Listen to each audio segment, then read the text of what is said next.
চাচি বলেছিল সন্ধ্যার আগেই বাজার নিয়ে বাড়ি ফিরতে, কিন্তু এখন তো সন্ধ্যা পার হয়ে রাত হয়ে গেছে। বাড়ি গেলে চাচি নিশ্চয়ই অনেক বকাবকি করবে। এদিকে তো একটা নৌকাও দেখছি না, এখন কি করে বাড়ি ফিরব? এ কি, ওই তো দেখছি একটা নৌকা আসছে। ও মাঝি, মাঝি শুনছো? আমাকে একটু নিয়ে যাও। ও মাঝি।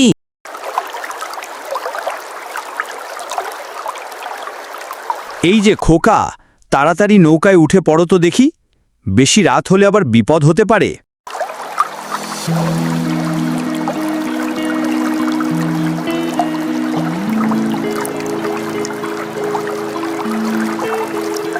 এ কি, এটা সেই করিমের ছেলে অপায়াটা না? হ্যাঁ, তাই তো দেখছি। কপালে আর নিশ্চয়ই বিপদ আছে। সকালে কার মুখ দেখে যে ঘুম থেকে উঠেছিলাম, একই নৌকায় এই অপায়ার সাথে যেতে হচ্ছে, তাও আবার এই রাতের বেলা। কি জানি কি আছে আজ কপালে। এ কি, সামনে একটা কিছু আসছে মনে হচ্ছে। সবাই তাড়াতাড়ি নৌকা থেকে নেমে পালাও। আজ মরতে মরতে বেঁচে গেলাম, সবই অপয়ার জন্য হয়েছে। যেই ওর মুখ দেখবে তার সাথে খারাপ কিছু হবেই হবে। তোমরা আমাকে কেন দোষ দিচ্ছ? আমি কি ওই কুমিরটাকে ডেকে এনেছি নাকি? এই অপয়াটাকে এই গ্রামে থাকতেই দেওয়া যাবে না। আপনারা শুধু শুধু ছেলেটাকে দোষারোপ করছেন। এখানে তো আমি ছেলেটার কোনো দোষ দেখছি না।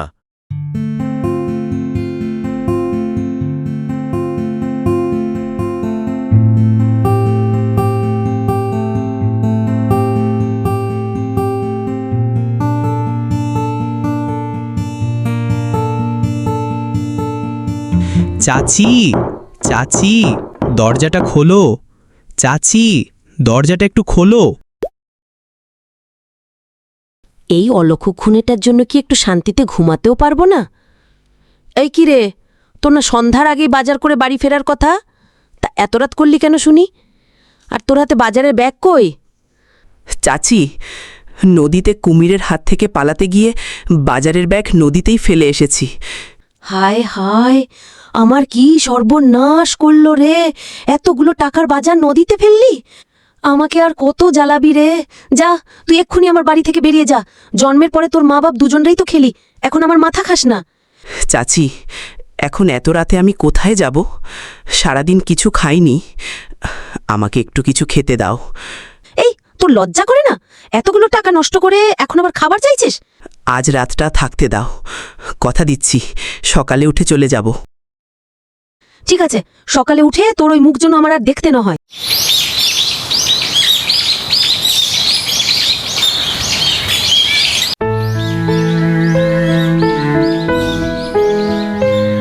দাঁড়ান মোড়ল মশাই, আজ আর বিচার সভায় যেতে হবে না।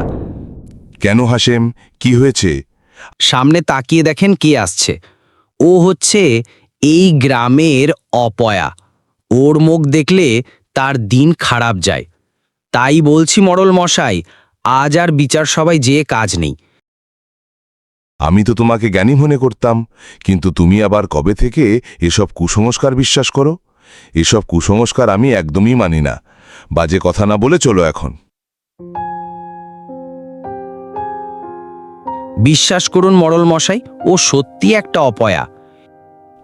ঠিক আছে, দেখা যাবে কি হয়। এই অপয়া, সকাল সকাল তুই আর কোথাও যাবার জায়গা পেলি না, আমাদের সামনে এসেই তোকে পড়তে হলো। এই ছেলে, তোমার নাম কি? আজ্ঞে মোড়ল মশাই, আমার নাম অপয়া। আপোয়া আবার কারোর নাম হয় নাকি? আমার জন্মের সময় আমার মা মারা গেছে। আমার জন্মের 2 দিন পরে আমার বাবাও মারা গেছে। ছোট থেকেই চাচা চাচির কাছে থাকি, কিন্তু আজকে চাচিও আমাকে বাড়ি থেকে বের করে দিয়েছে। আমি নাকি অলক্ষণে, আমার মুখ দেখলে নাকি সবার ক্ষতি হয়। এই জন্য সবাই আমাকে অপয়া বলে ডাকে। আমার গ্রামের মানুষ যে এত নিচু মনের, এটা তো আমি আগে জানতাম না। আচ্ছা ঠিক আছে, শোনো, আজ বিকেলে তুমি একবার আমার বাড়িতে এসো, দেখি তোমার জন্য কোনো কাজের ব্যবস্থা করতে পারি কিনা। আপনাকে অসংখ্য ধন্যবাদ মোড়ল মশাই।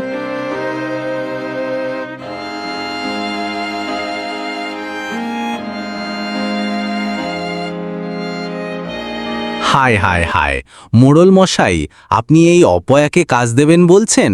আপনি তো নিজের ক্ষতি নিজে ডেকে আনছেন মোড়ল মশাই। থামো তো হাসেম, বারবার অপয়া অপয়া করো না তো। গ্রামের একটা অসহায় ছেলে বিপদে পড়েছে, ওকে সাহায্য করা আমার দায়িত্ব। দেখলেন তো মোড়ল মশাই, আজ বিচার সভায় কি ঝামেলাটাই না হলো। সব হয়েছে ওই অপয়া ছেলেটার জন্য। কি যাতা বলছো? এখানে ওই ছেলের দোষ কোথায়? ওসব ফালতু কথা আমার সামনে আর কক্ষণই বলবা না হাসেম।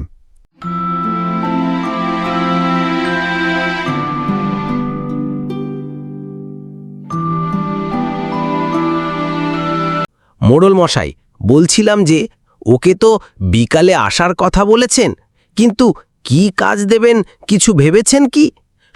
হাসেম, তুমি তো জানো জঙ্গলের শিকার করতে আমি অনেক বেশি পছন্দ করি। আজ অবধি আমি কখনো জঙ্গলে গিয়ে খালি হাতে ফিরে আসিনি। কাল যদি ওই ছেলেটাকে নিয়ে গিয়ে খালি হাতে ফিরে আসি, তাহলে আমি তোমার কথাই মেনে নেব যে ওই ছেলেটা একটা অপয়া। শুনছি জঙ্গলে নাকি বাঘের উপদ্রব খুব বেড়েছে। মোড়ল মশাই, দয়া করে ওকে নিয়ে জঙ্গলে যাবেন না, তাহলে আমাদেরকে বাঘের পেটে যেতে হবে। মোড়ল মশাই, ভেতরে আসবো? হ্যাঁ, আসো আসো, তোমার জন্যই অপেক্ষা করছিলাম।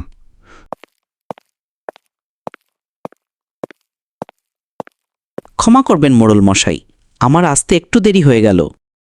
শুনো ছেলে, কাল সকালে আমি জঙ্গলে যাব শিকার করতে। তুমি কাল আমার সাথে যাবে, ঠিক আছে? এখন তুমি বাড়ি যাও, কাল সকালে সময় মতো চলে আসবে। আসেন, তুমি আরো কয়েকজনকে আমাদের সাথে নিয়ে যাওয়ার ব্যবস্থা করো।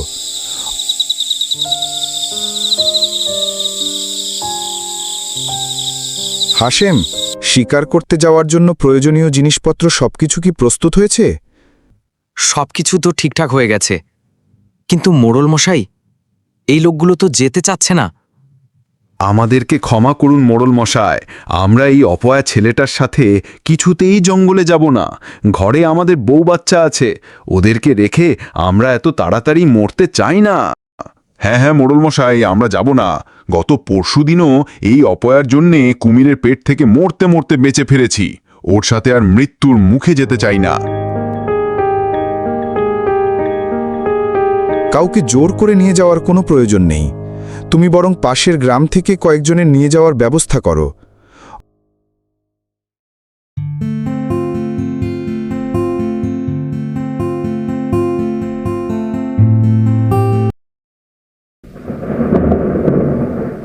অনেক জোরে বজ্রপাত হচ্ছে দেখছি।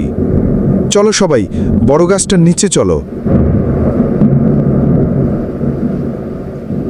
আমরা এই অপয়া ছেলেটার সাথে একই গাছের নিচে দাঁড়াবো না। তোমরা এসো, আমরা ওই গাছটার নিচে দাঁড়াই।